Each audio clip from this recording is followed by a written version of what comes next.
even with the obscurity, you see this fundamental shift. Jesus flips the term father from Joseph to God. And you have to wonder, when did Jesus know who he really was? Today is about Jesus as a boy in the temple, and his whole family and community will be with us. We'll talk about typical 12-year-old, little boy lost, always found, and growing up at Christmas. Now, last week, when I probably should have been sitting in the 7 p.m. service, I was actually standing in the foyer making jokes with my colleague and friend, Kevin Borst, if you know the guy. It's always good for a joke. And I don't know why it came up, but we got talking about strange moments from childhood that we weren't really sure happened or not. Well, I got talking about that. So I told Kevin a story about something that happened to me at summer camp. And in my mind, it was just no big deal, just a weird little memory I wasn't sure really happened. And Kevin was like, whoa, Bobbi, you should maybe talk to someone about that. Now, it's fine. I'm fine. But I do want to say, when we're talking about being like 12 or 13, we don't always know the extent of a moment that may shape us. And because we believe in the full divinity and the full humanity of Jesus, the same is true when we talk about God. There might be a formative experience in his childhood that forever shaped him and those around him too. So let's take this story, just child-sized bites. It begins. Every year, Jesus' parents went to Jerusalem for the festival of the Passover. When he was 12 years old, they went up to the festival according to the custom. Now, in the eloquence of Luke, we have this perfect setup, except the story is part of the whole. It gives us this stepping stone between the baby and the grown-up Jesus in the gospel. It sort of smooths out the story and allows for this progression. Storytelling matters when it comes to good news. Now, the way Luke has been divided into chapters, which interestingly didn't happen until the 13th century, chapter 2 is very much a part of what we call the infancy narrative. It runs from Luke 1:5 to the end of 2. So you see, the story of Jesus as a boy in the temple, it does belong at Christmas. Now, for context, let's do a little more thinking about the details of this community ritual and what it meant to be 12 and Jewish in the ancient world. Passover. What a party.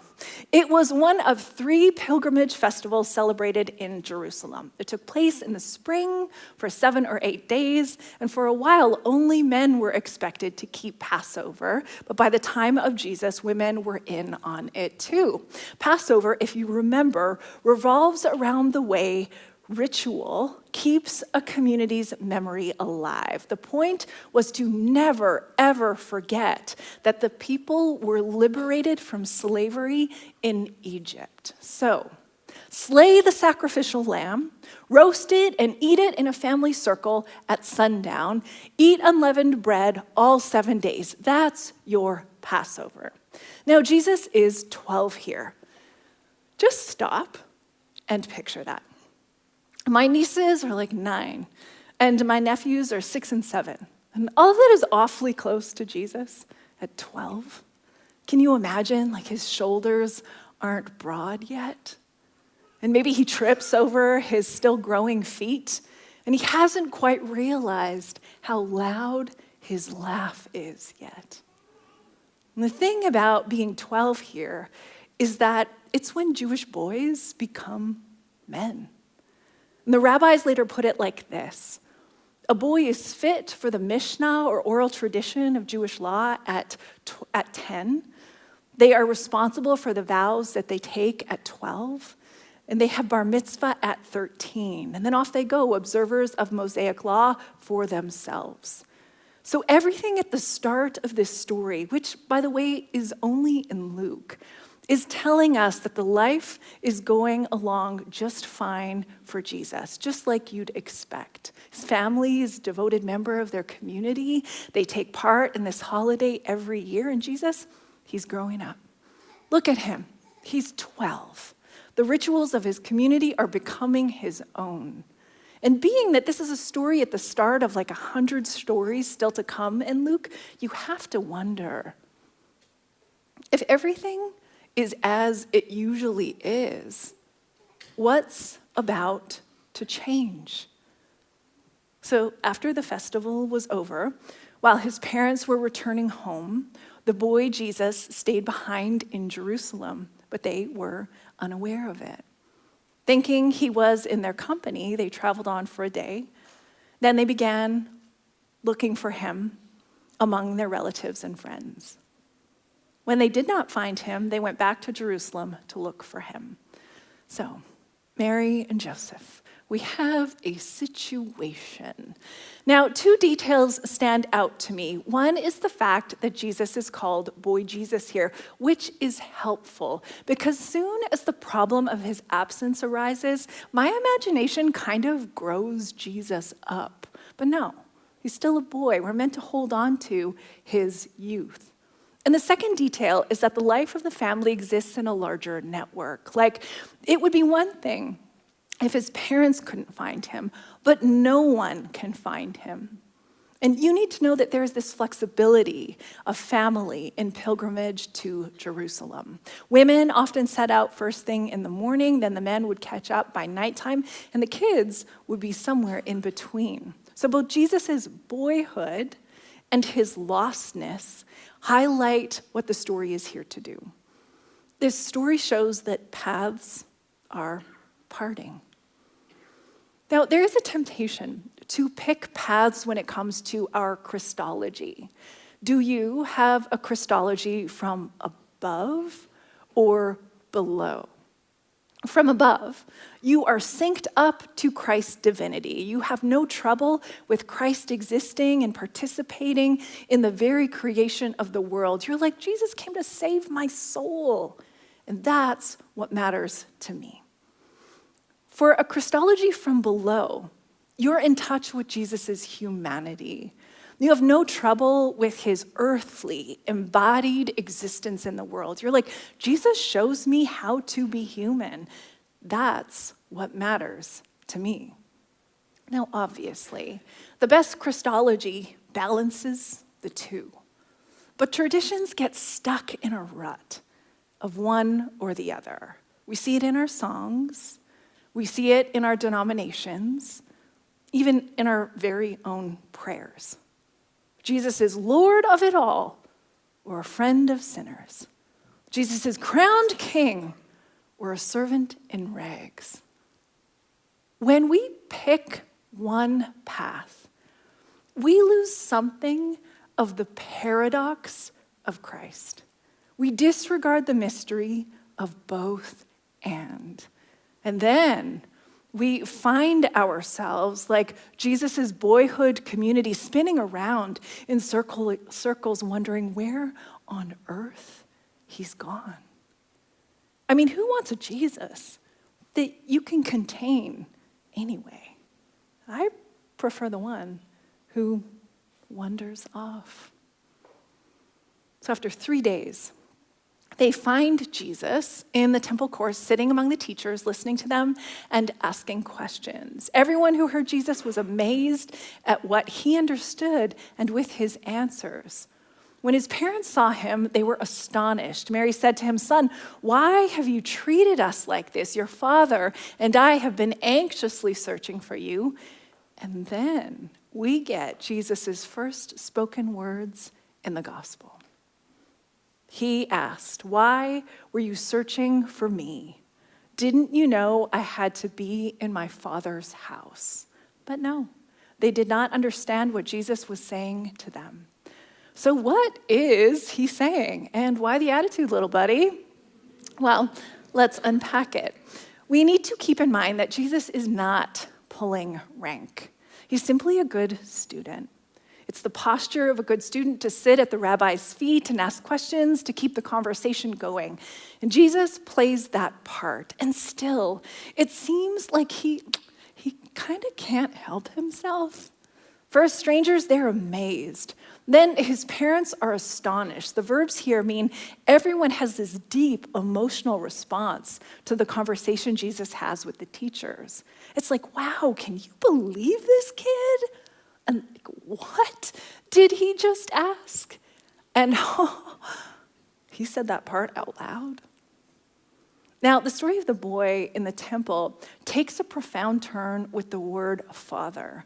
Mary uses it first. Hey, your father and I, we've been looking for you for days. And then I imagine Jesus' response sounding like, that's funny because I have been in my father's house. And the Greek here is, as Luke Timothy Johnson says, frustratingly obscure. Is Jesus talking about the temple, the business of God, God's associates, as in the teachers in Jewish life? And the literal translation is, and this won't make any sense, I have been in the plural things understood of my Father. What now? And even with the obscurity, you see this fundamental shift. Jesus flips the term father from Joseph to God. And you have to wonder, when did Jesus know who he really was? Well, given that this is the only story like it in the Gospels in which we have the first recorded words of Jesus, it might just be he knows who he really is right here, looking at his worried mom and his regular old dad. After 3 days apart, Jesus senses a shift. Oh, I have a bigger loyalty. They told me my arrival was unusual, but now I know it for myself. I came from God. I am who I am, and I will return to God. I used to find it so easy to skip past the story of Jesus as a boy in the temple. Yeah. The boy gets distracted and stays in one place too long. He's found and all is fine. But this story is about so much more than how precocious Jesus was. This story is about pronouncement. The most fundamental relationship Jesus has in his life is with the living God. In fact, something of him is the living God. How much? When he's 12 and becoming a man? Well, not nothing. The story is pronouncement. Luke is saying that Jesus doesn't belong to one family, and he can't help it. But he will do circles around religious teachers. So much so, it's going to get him into trouble, like the worst kind of trouble. Luke's own pen will write later in chapter 19, every day Jesus was teaching in the temple. The chief priests, the scribes, and the leaders of the people kept looking for a way to kill him, but they did not find anything they could do, for all the people were spellbound by what they heard. I love that translation from the NRSVUE, spellbound by what they heard, like there's twinkle lights all around it.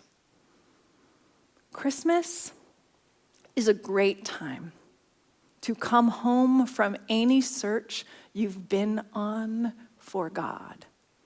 You can ask yourself, if I can see God in Jesus as a promise made to Mary, as a baby born in humble circumstances to Joseph, and as a boy locked into the wonder of what it means to grow in faith and action, then maybe growing up and getting lost and being found is what my humanity shot through with divinity is about.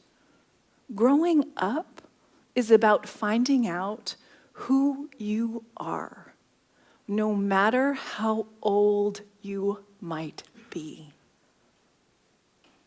So, here's the ending. Then he went down to Nazareth with them and was obedient to them, and his mother treasured all these things in her heart. And Jesus grew in wisdom and stature and in favor with God and man. And through this last installment of the infancy narrative, we are following the action and emotion of Mary and Joseph. We are with them when they discover that they've lost Jesus. We are with them when they turn around and go back to Jerusalem. We are with them when they finally spot the boy 3 days later sitting with teachers and asking questions. But at the very end, we get the swing. It's time to let Mary and Joseph recede. Jesus has become the subject of the verbs. Jesus goes home to Nazareth. Jesus obeys his parents. Jesus grows in wisdom and stature and in favor with God and the people. But of course, Mary is still here in this pretty happy ending, isn't she? And while the story is meant to bridge the narrative from baby Jesus to his baptism, Mary shows us that we can stay open to all of the ways that our perception of Jesus can and will change. So before we go, I'm curious, who do you identify with most in the story? Are you the frantic parents frantically parenting? Is your maturity so established that you can't hear the wisdom of youth? Are you an independent child, content to do your own thing and make your own way? I relate. We're in a season that surfaces all kinds of conflict, misunderstandings, and expectations. There is nothing quite like Christmas to remind you of estrangement, unhealed relationship dynamics, and things that you carry with you, even though you thought you left them behind. Let the boy in the temple story teach you this. Jesus was God, and still there was room for him to grow. It's a mystery, and something that we marvel at every Advent. Jesus was a baby and then a boy, and that particular experience forever shapes how we imagine the divine. So, inspired by the story of the boy in the temple, I leave you with 3 ways to grow up this Christmas. It's like pew, pew, pew.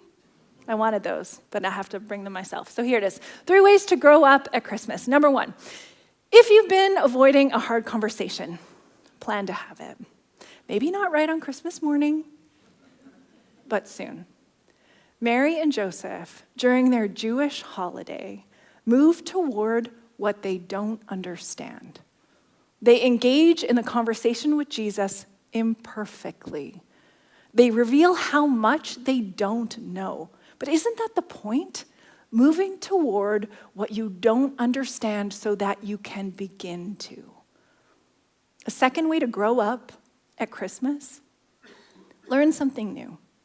Pick something, anything, and expand your humanity. It can be cosmic or organic, about conflict or ways to calm your nervous system. It can be a new board game or a cookie recipe. Nudge your humanity forward with a little knowledge about something new. Let your curiosity lead you like it led the boy in the temple. And number 3, practice this Christmas affirmation, no matter how lost or found you feel. Let your heart follow what your mouth professes. You know it. Emmanuel, God is with us. God is with us. God is with us. Start and end every day of the holidays with it. Mutter it under your breath like a blessing. God is with her. God is with them. God is with us. You are growing up at Christmas. Try to be glad, maybe joyful about that.